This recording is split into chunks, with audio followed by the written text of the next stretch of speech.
Greetings to everybody. Today is Saturday, so the live session will be in English. Last Saturday I was not able to conduct the live session, so hopefully from today onwards the session will be regular. I'll be discussing from the book Vedanta Sar. So it's a scripture, but this is a commentary this has been translated by Swami Nikhilananda. This is a publication of Advaita Ashram, so you can get it online if you want.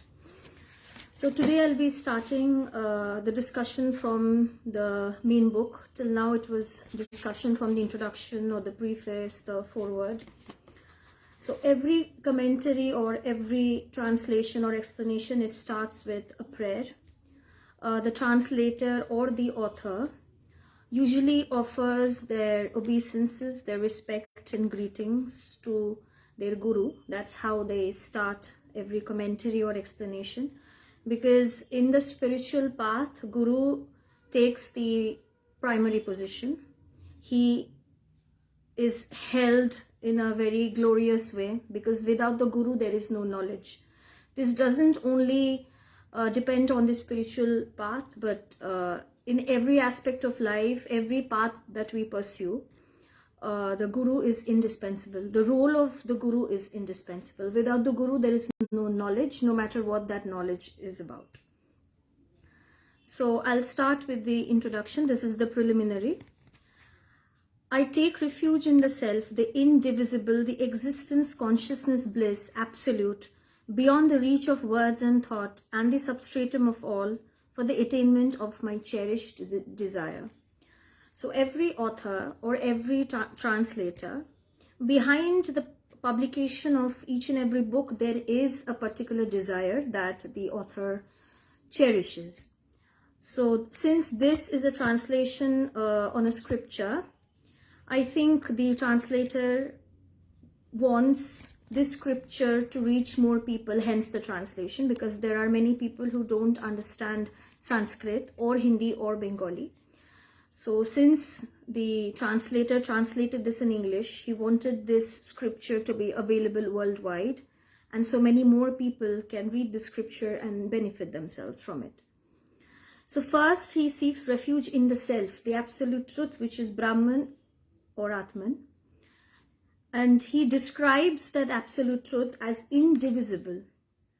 The Atman or Brahman, it cannot be divided. Whatever we see in this world can be divided. We see many in this world, different thousands of names and forms, and everything is divided. But the truth is indivisible. It is one without any second existence. That is the absolute truth. And it is the ultimate existence. It is consciousness and bliss. Sat Chit Ananda Brahma. That's how we say in Sanskrit or Hindi. If it's Bengali, Shat Chit Ananda. That's how we describe the Brahman. So existence. Brahman is eternal. It was in existence. It is in existence. It will always be in existence. Whatever we see in this world is very temporary. It is there today. It might not be there tomorrow. But the Brahman will always exist, because it is beyond birth and death.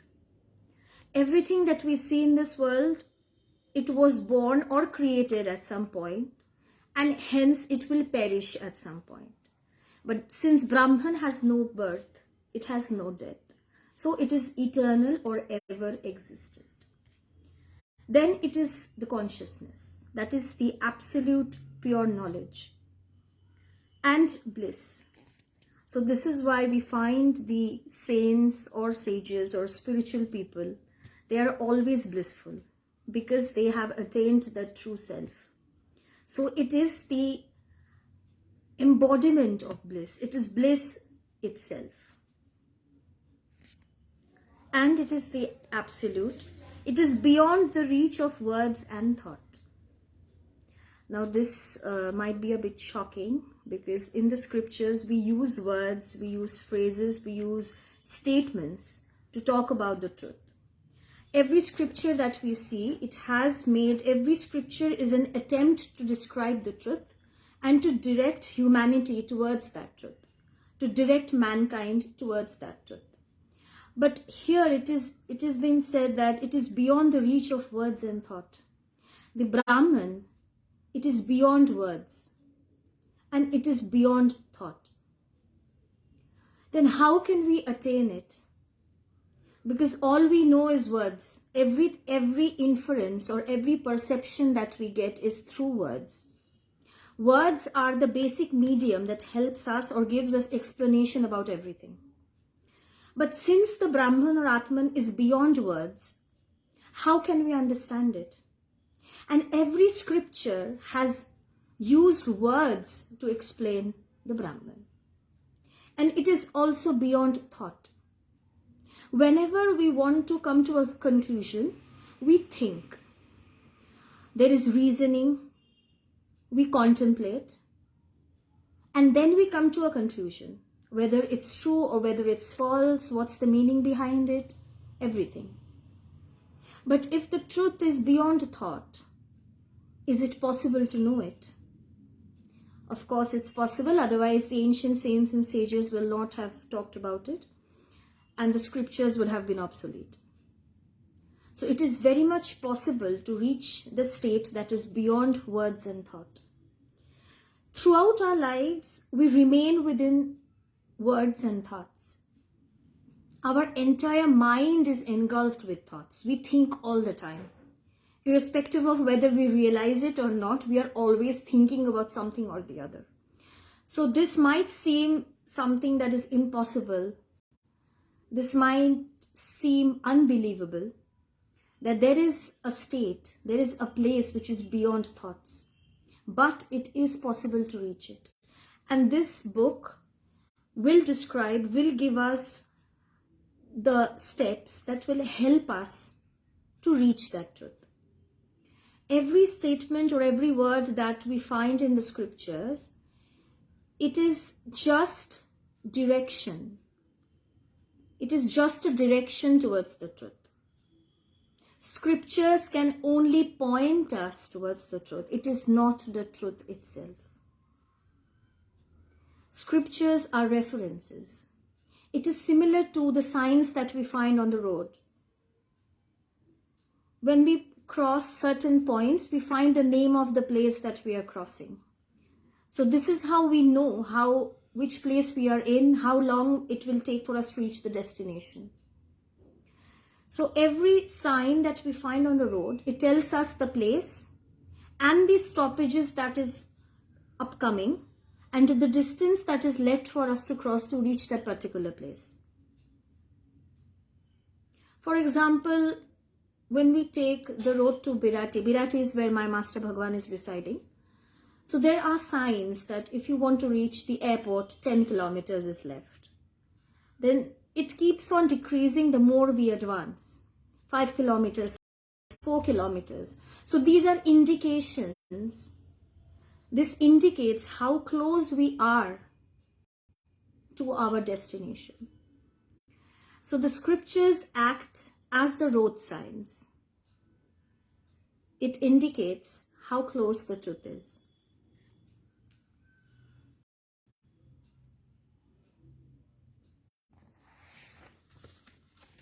Let me move on to the next explanation.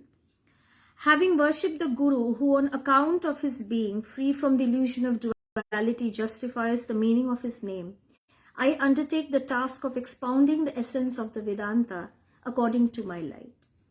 So the second, the translator, offers his obeisances, offers his respect to his Guru.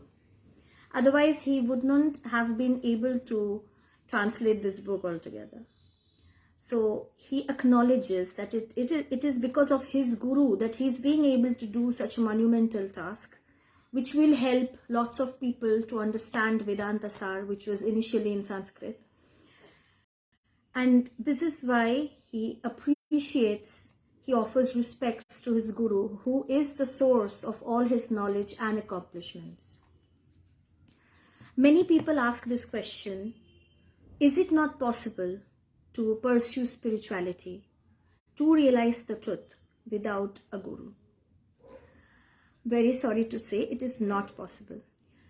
And I have said this multiple times, there are exceptions in the spiritual world where we do find some, very few, rarely we find one or two spiritual colossi who have attained the truth without a guru. But they did go to a guru at some point to understand what realization they had attained. So without the guru, it is not possible to attain realization. Whatever we learn, it's not only about the spiritual path. Whatever we learn in this world, in every field, in any subject, we need a guru to explain that subject matter to us. We go to schools, we have teachers who explain the topics to us. So even to gain knowledge from this mundane world, we need a guru. So if we want to attain the transcendental knowledge, we cannot do it without the guru.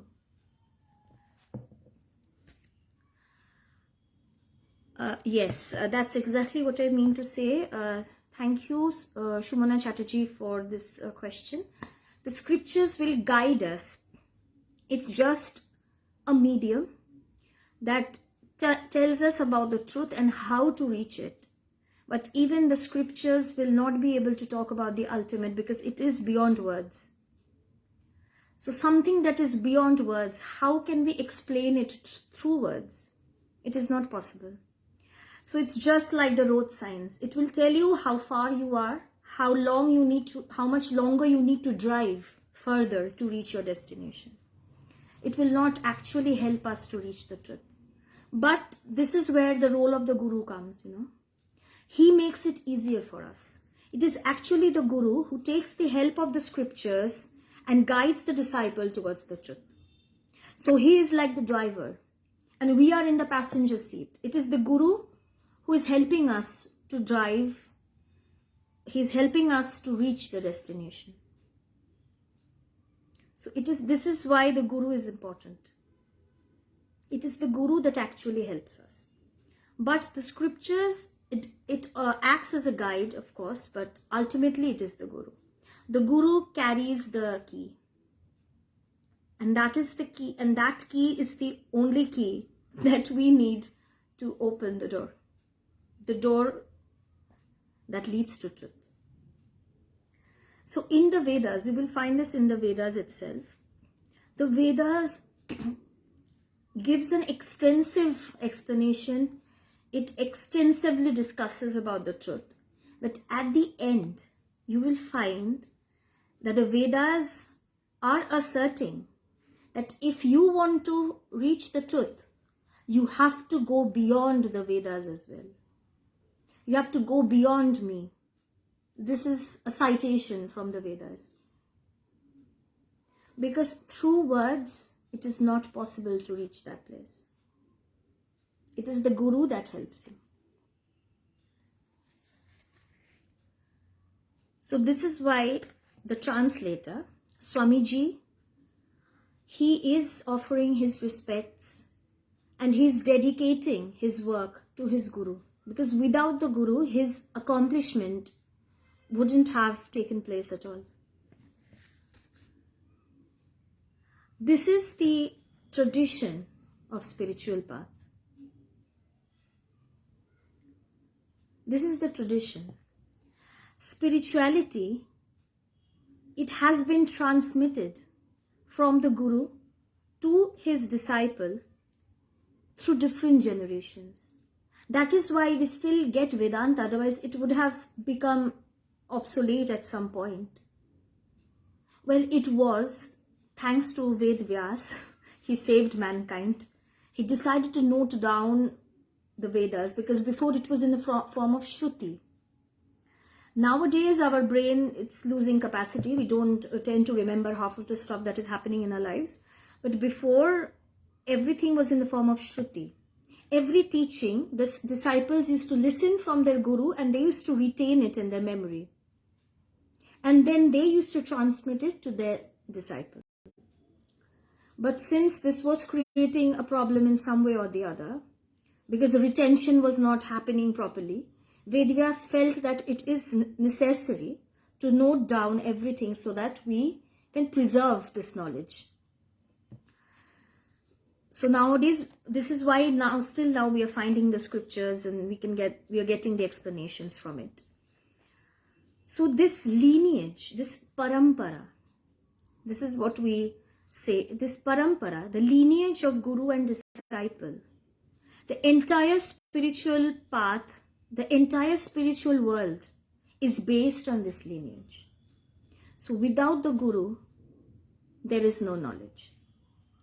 So if I think that I can read the scriptures and I can arrive at the truth on my own, it is not possible. Well, the scriptures, the spiritual souls, the great spiritual souls, they have never said that it is not because you are not competent enough. Obviously, we all are competent, but we do need a guide because we do not know which path to walk on. We do not know where to find the truth. This is why we need the Guru. This is why the Guru is very important. The transcendental stage, yes, you're right. The transcendental stage, it is not almost like attaining Brahmagyan. That is Brahman. So realizing Brahman as your true self, that is the main goal of spirituality. Yes, we do find very few instances where people have attained the truth, but it is not impossible.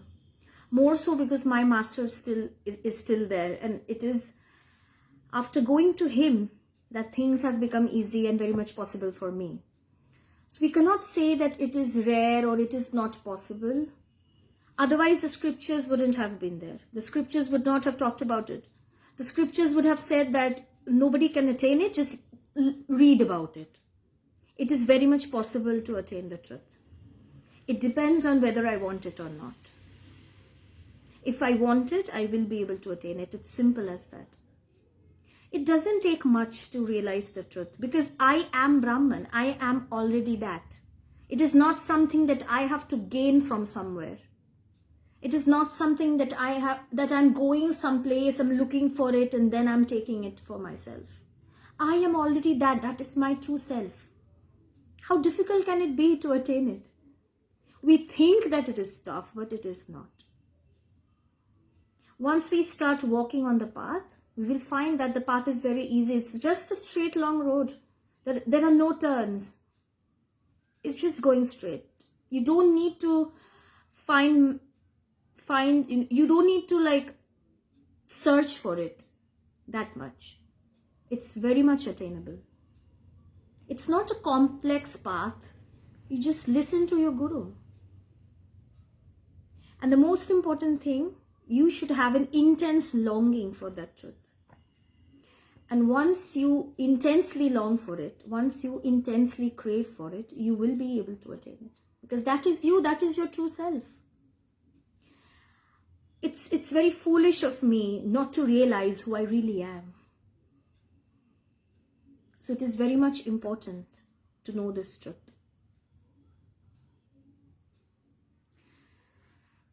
Yes, it's true that in the present context, it's a very good question. Thank you, Ms. Shumana.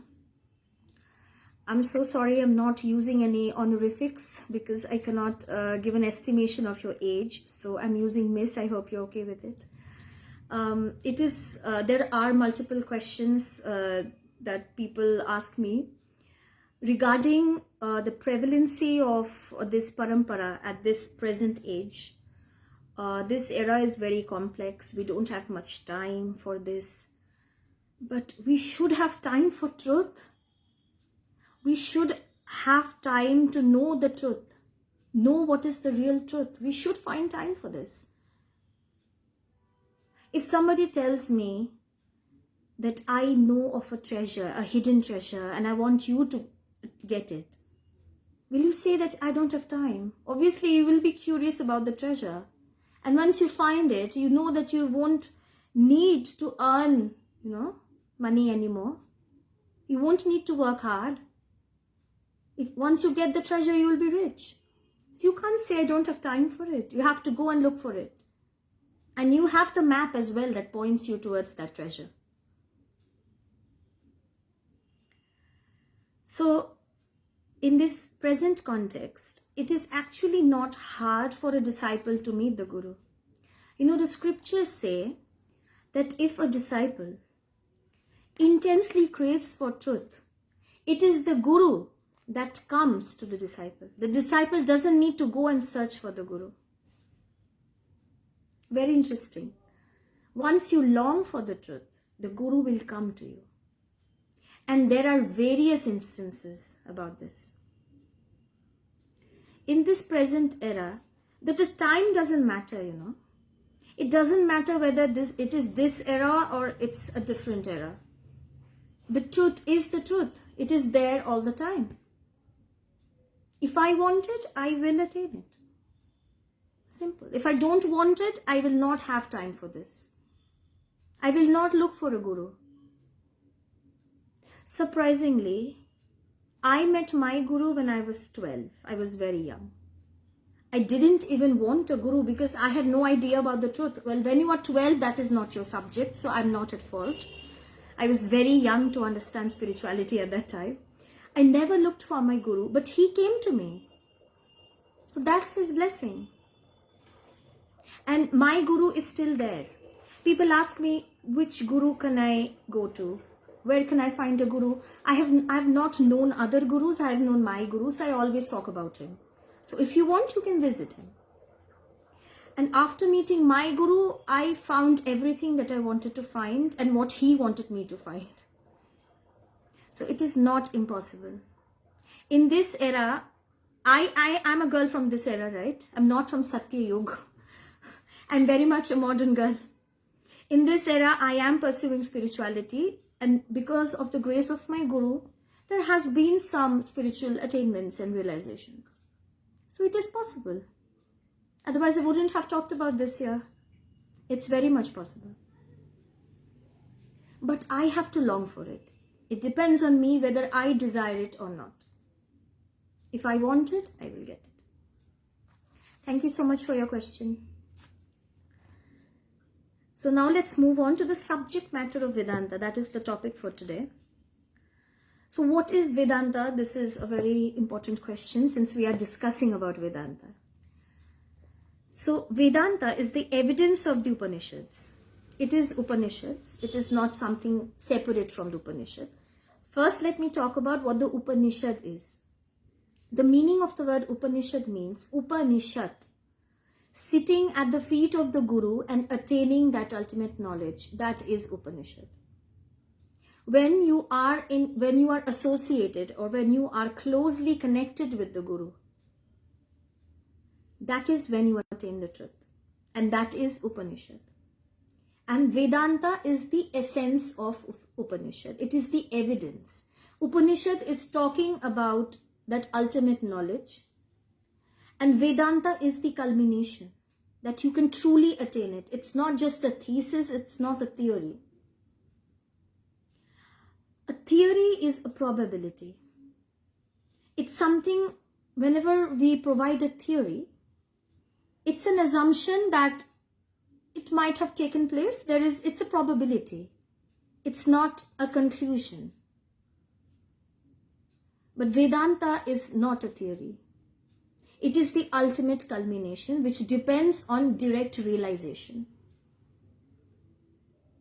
There is proof and you realize it.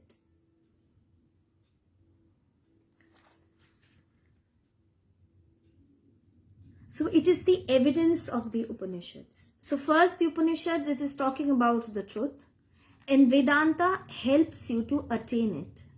It's not mere stories, you know, that I'm just reading a story, the moral of the story is this. It's not that. Whatever the Upanishad is talking about, it is possible to realize it. It is possible to know it. It is the ultimate truth. So it is the evidence of the Upanishad. Vedanta, that is the Vedanta, Vedanta, the last part of the Vedas, that is the literal meaning. I discussed about this in the first live session. That was 2 weeks back as far as I can recall. It also means the main essence of the Vedas, as well as other books that help in the correct expounding of its meaning. So Vedanta is the essence of all the scriptures that we find. So if you want to know what the scriptures contain, what are the contents of any scripture, you read Vedanta, you know its essence. You don't need to go through each and every scripture separately. Obviously, it depends on your own interest. If you want to read, you can go on and read. But Vedanta contains the essence of every scripture. So Vedanta literally means the concluding or the philosophical portion of the Vedas. That's the conclusion. So reading the Vedas can be a bit tiring. It contains too much. The content, it's very vast. The first English live discussion that I took, in that live session, I talked about this. Every form of knowledge that can exist, you will find everything mentioned in the Vedas. So that in order to read and understand, comprehend about all those stuff, it's just very tough and time consuming. So, if you read the essence of the Vedas, it saves time and energy. So this is the main purpose of Vedanta, that you get to learn about the essence. And it is the conclusion as well.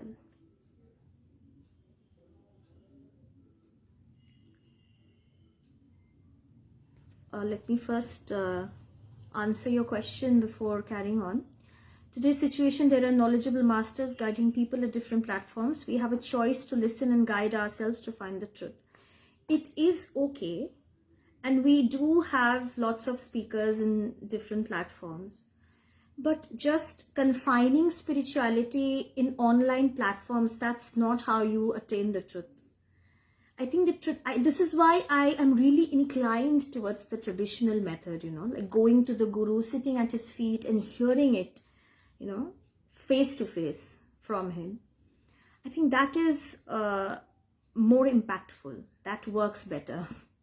Because when you are listening online, when you are engaged in online sessions, it is actually a one-way communication, because I can hardly see the people who are listening to my live discussions.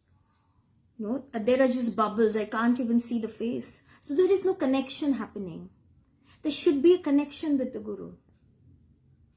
It cannot happen online. I am saying this despite of taking online sessions. I have to be honest with this. Confining spirituality to online platforms, it doesn't happen that way. You have to go to the guru, you have to sit in front of him and listen. That effect is different. And you will realize the difference once you do this, Then you realize why I'm saying this. Because otherwise no connection is established. And you're just asking questions through comments. And it's still, I can't listen to your voice. I can't see you. So the connection should be there. So it's better to go to the guru and listen. It can be anybody. As long as you like him, it can be anybody. And also there is a criteria. The basic criteria of choosing a guru, he has to be a Brahma Jnani himself. He has to be a self-realized person. Otherwise, no matter what he says, it will not help me. Being knowledgeable is not the solution. There are knowledgeable masters.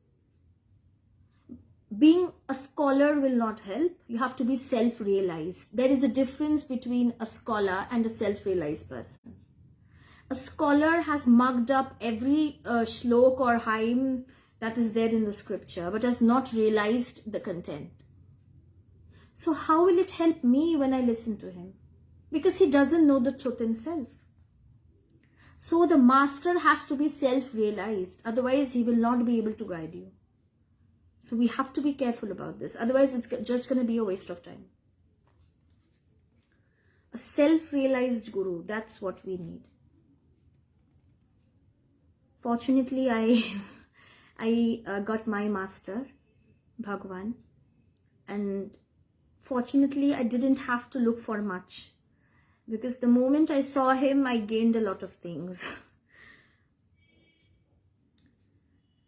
So let me just carry on with this. So here the translator has said that Vedanta is the evidence. How is Vedanta the evidence? The Sanskrit word praman. So evidence is the English translation of the word praman. In Hindi we say praman, in Bengali we say proman. It literally means the instrument of prama or knowledge. So evidence is the tool that we use to attain or know the knowledge. That is evidence. It can be any form of knowledge. We use evidences in court to find the truth. The Vedanta philosophy acknowledges the following 6 classes of evidence. So there are 6 types of evidences that we find, and Vedanta helps us to learn about the 6 categories. One is pratyaksha, which is direct perception. Actually, this is the final evidence. So I will discuss this later. I'll first talk about the other different forms of evidence that we have. So the first is anuman, that is inference. So inference is when we come to a conclusion through reasoning. Through reasoning, we read a content, we look for facts, we contemplate, we use our rational minds, we do reasoning, and then we come to a conclusion. So that is inference. That is one form of evidence or one form of conclusion. So inference is the process which helps us to arrive at a conclusion. The second process is upaman or analogy. Analogy is the process of comparing two things and arriving at a conclusion. So that is analogy. The analogy can be between any two things. So we use analogy or upaman. We use this process to come to a spiritual conclusion. All these processes can be used to arrive at the ultimate knowledge. We can use any process. So our scriptures have always given us the liberty of choosing our own path. There is no one set path. The scriptures will never tell you this is the only path that you can follow, you have to follow. There are tons of paths. And there is no need to be confused. Whichever path we feel most inclined to, we can go for that path. And if we have a guru, the guru will give us a path that is easier for me to walk on. So any path we can choose. We know about Thakur Ramakrishna. He said every path is different, but the destination is the same. It leads to the same place. So we can go for bhakti, we can go for karma, we can go for Raj Yoga, we can go for Jnana Yoga. Any path will work. But the process of arriving at a conclusion, the different forms of evidence, it usually falls under Jnana Yoga. The next process is Shabda, scriptural statement. So we should be very thankful to our ancestors, the ancient saints and sages, who gave us descriptive illustrations about the truth and the process how we can reach it, because this makes things easier for us. What if they had not proclaimed the truth? It is because they said, "O denizens of the world, you are the sons of immortal bliss. Srinvantva Vishve Amritasya Putra." So they gave this clarion call for mankind, for the liberation of mankind. So even the words of the scripture, it acts as a guide and helps us to arrive to the truth.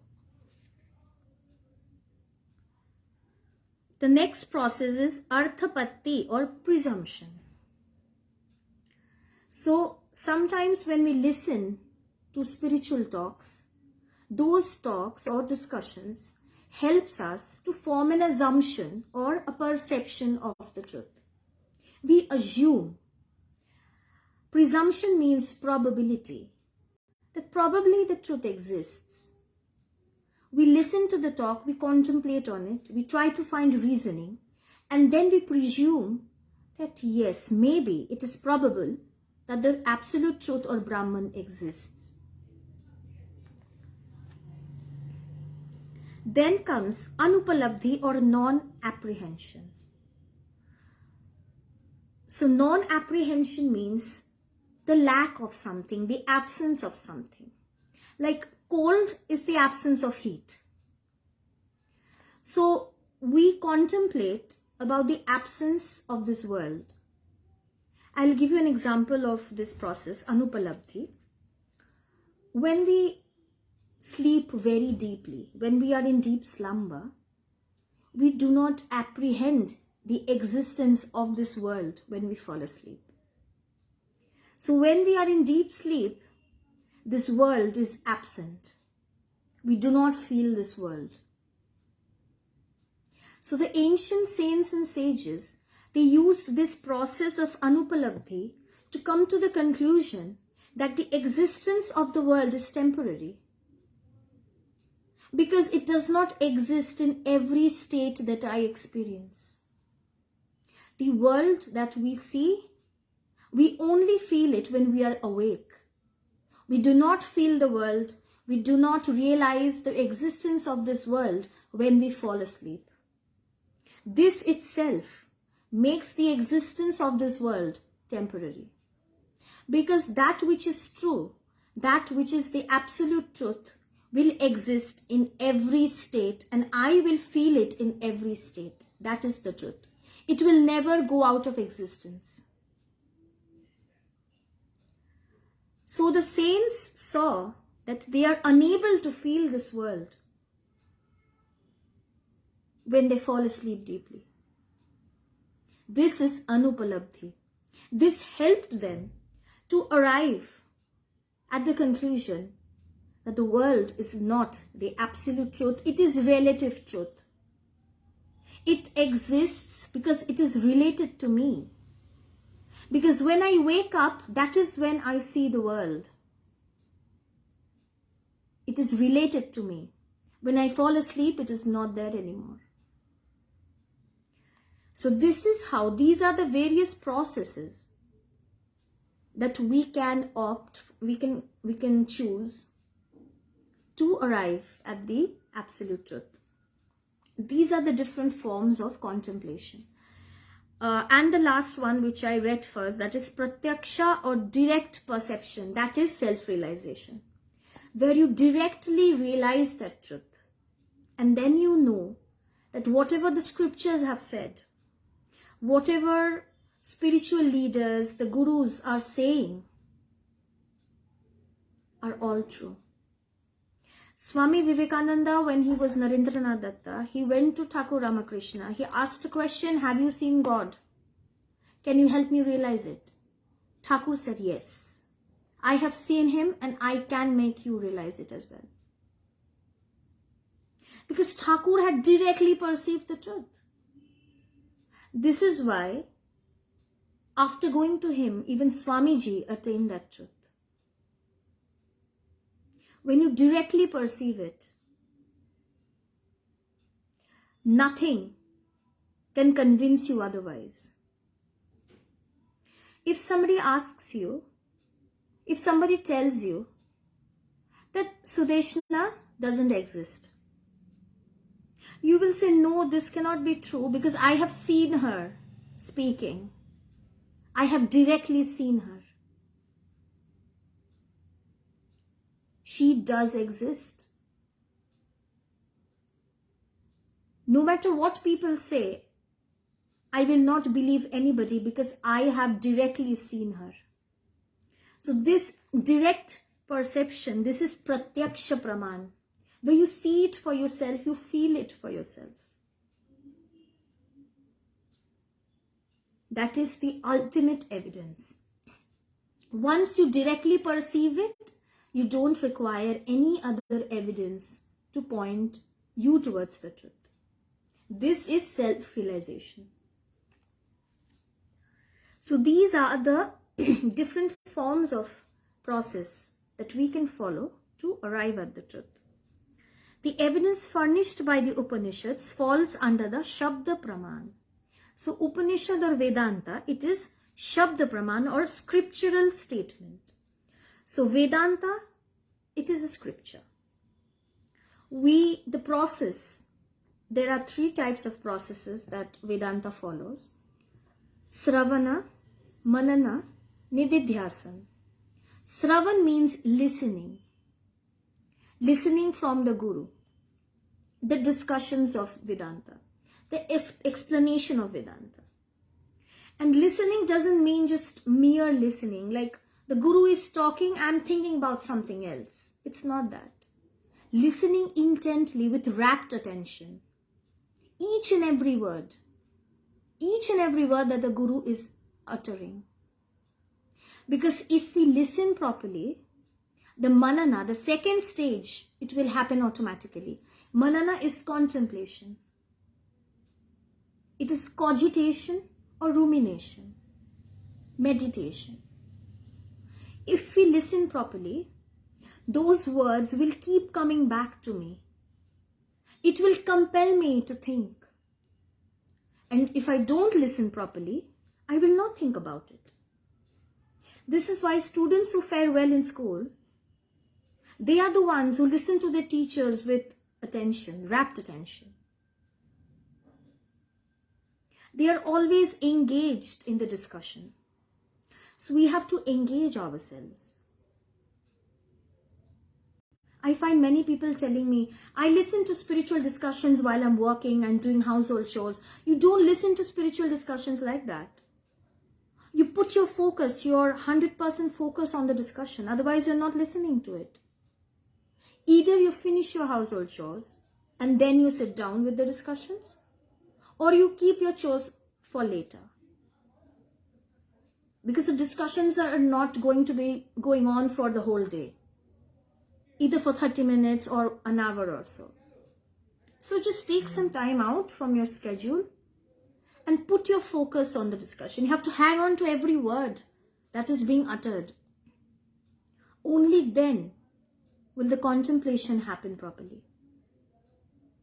Only then will we be able to contemplate deeply. Contemplation means reasoning. Every process that we talked about, each and every process is a part of contemplation. There is inference, there is comparison, that is analogy, there is presumption, there is absence of apprehension. Each and every process is a part of contemplation.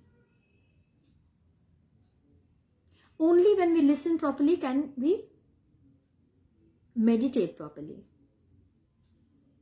Only then can we contemplate properly. And after proper contemplation, contemplation means deeply thinking about each and every word. We listen to lots of spiritual talks. We have heard about Brahman or Atman. The motive of contemplation is to realize the words, not just listening to it or understanding it with the intellect. It is not just understanding with the intellect. It is to realize. And the final step before samadhi, samadhi is the objective of Vedanta. It is in the state of samadhi that we realize the truth. And that is direct perception, pratyaksha. That is the final state. Before that, there is one more state, sravana mananya. Then the last, third step is nididhyasana.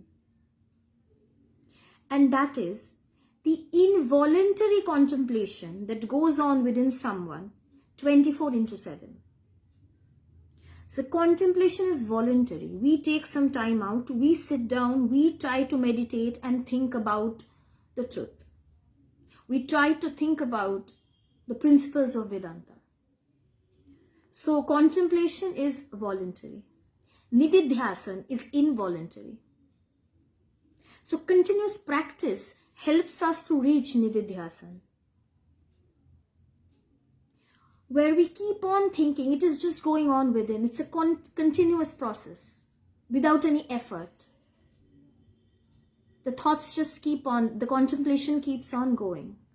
The search is on.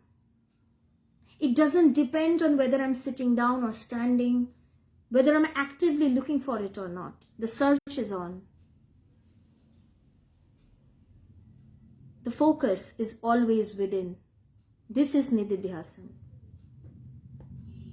And it is possible to arrive at this state if we practice continuously. Our problem is that we don't have dedication. We don't devote ourselves to this path. We try to meditate for one day, then we don't continue it for the rest of the time. We feel it's too tough to do it. We should hold on to the reins, we shouldn't let it go. We should keep on doing it with dedication. Otherwise, we will not arrive at the conclusion. We won't have any result. Spirituality cannot be attained in a day. It takes time. My Param Guru, my Guru's Guru, Swami Pavitranandaji, wrote a letter to Bhagwan, my Guru, where he mentioned preparation takes time. Self-discovery takes no time. So the preparation will take time. It takes a lot of time to prepare for an exam. An exam is just for 2 hours or 3 hours. But the preparation takes months. So the preparation will take time. I cannot just give up. I have to hold on with dedication. So if I keep on practicing, I will arrive at the state of Nididhyasana, where there will be no voluntary effort of contemplation. It will just keep on going within me, whether I realize it or not. And then I will enter into Samadhi. That is direct perception of the truth. So this is the 3 process of Vedanta. Manana is the most important process. If I hear and forget, there is no use. I have to contemplate. I have to find out the meaning behind every word spoken or every word heard by me. Only then can I know the truth.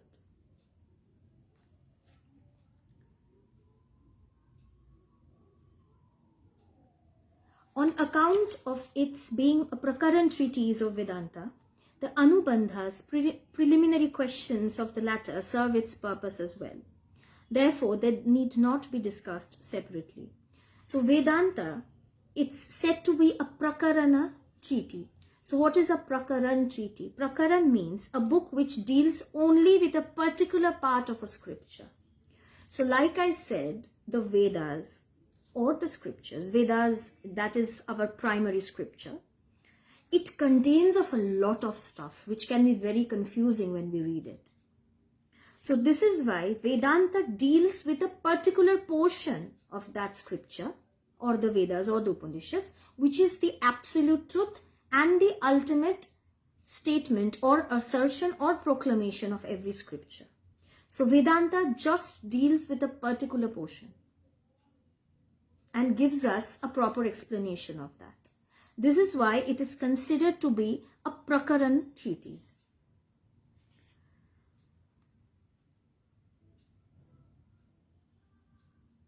And Vedanta,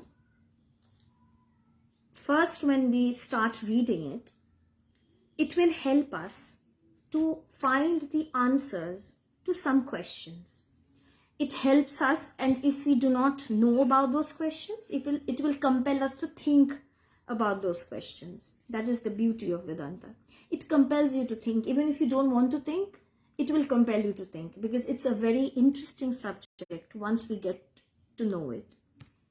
So we have to dive deeper, in order to find the interest. It's like the chase of a cat. It's a cat and mouse chase.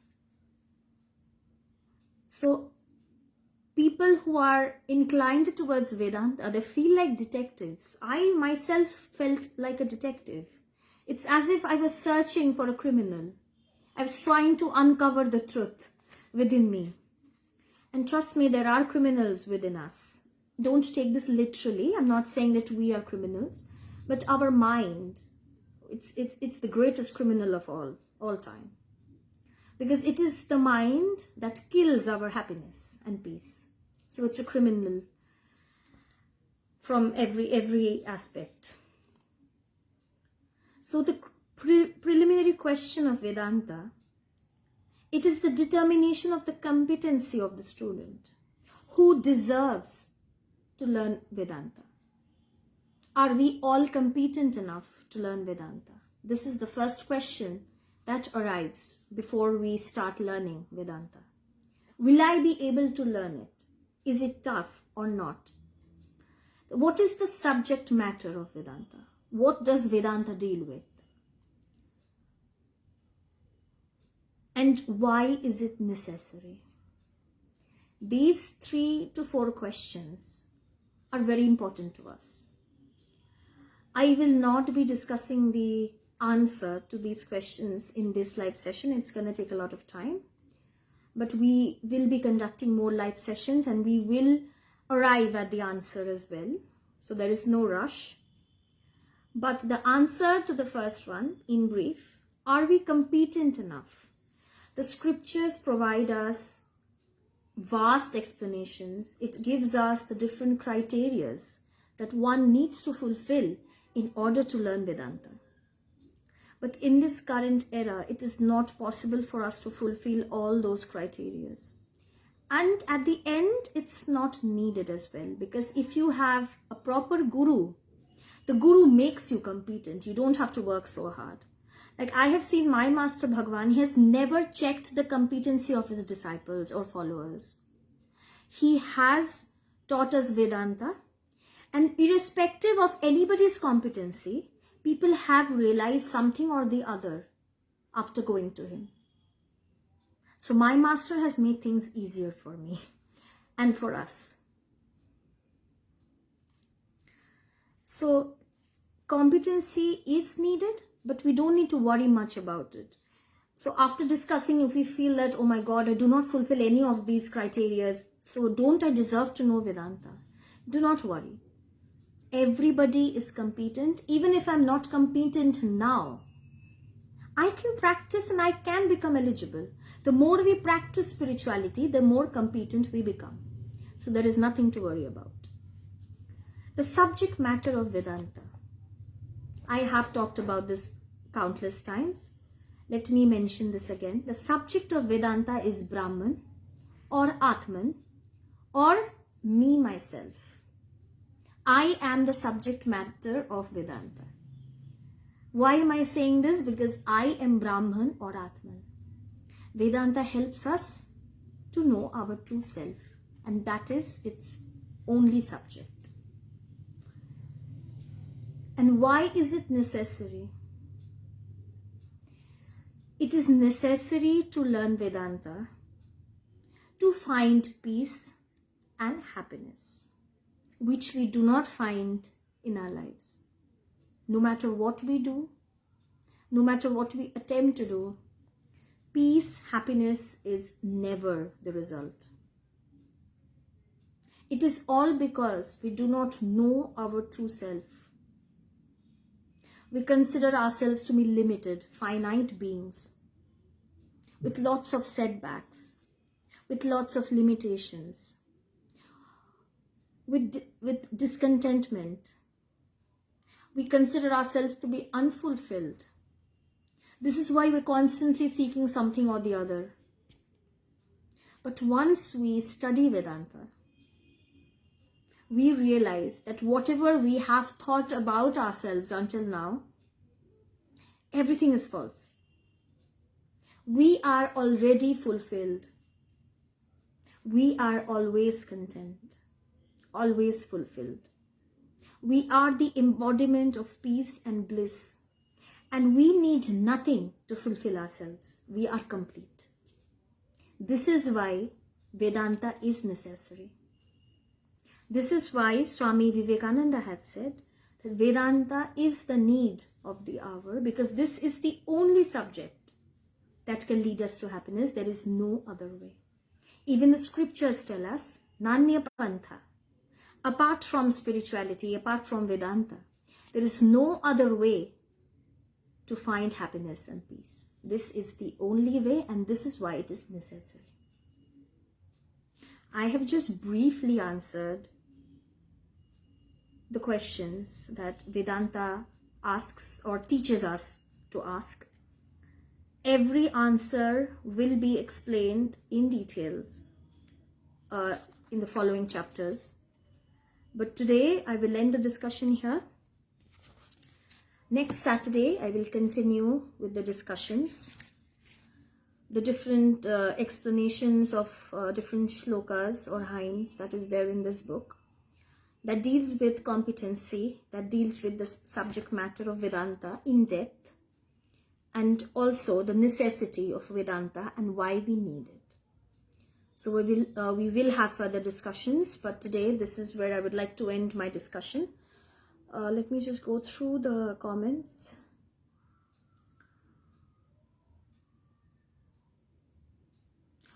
Yes, Mr. Abhijit, yes, true. Whenever we do something with full concentration, we do get a deeper insight in that subject. It's very true. And whatever we focus on fully, our full concentration only comes when we love that subject. Otherwise, we are not interested in it. So this is why we have to love spirituality. We have to love Vedanta. We need to have some love. We need to show some love for the subject.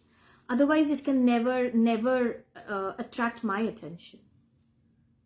This is why we should love the path. Otherwise, we won't find any interest in it. No matter which subject we are interested in, we will always pay full attention to that subject if we have any interest in it. So this goes with any subject, not only Vedanta. A person who is interested in art will always fully be attentive when he finds any discussion that deals with art. No? So this is why we have to love the subject first. Otherwise, it is not possible to find any interest in it.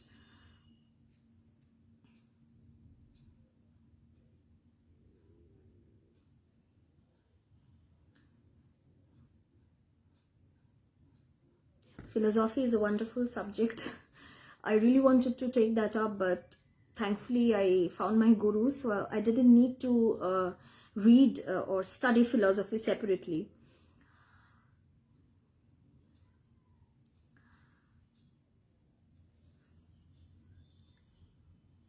I'm very sorry to hear that your guru is no longer there. I don't know whether you had the opportunity of listening anything from him. His teachings are there, and it's best that you follow him since he is your guru. And he must have given you some directives. You must follow that to the letter.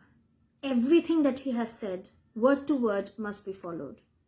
If you do that, I think you will find a solution. You will advance or progress more on the path of spirituality. I don't know, listening to me is your guru's blessing or not, maybe. I am speaking because of my guru's blessing. So this can be the case for you as well, that you are listening because of your guru's blessing. No matter what comes your way, be it good or bad, everything is due to the blessing of the guru. Even if it's bad, that will lead me to something good. So whatever comes your way, accept it as your guru's blessing. And whatever comes your way will help you to progress more on the path of spirituality.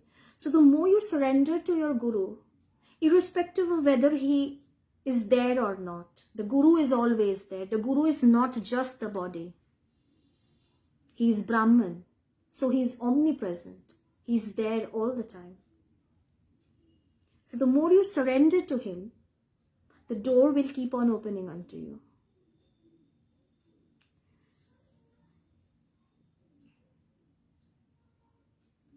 So yes, you can follow the books, the sayings of your guru, but there will be some confusion.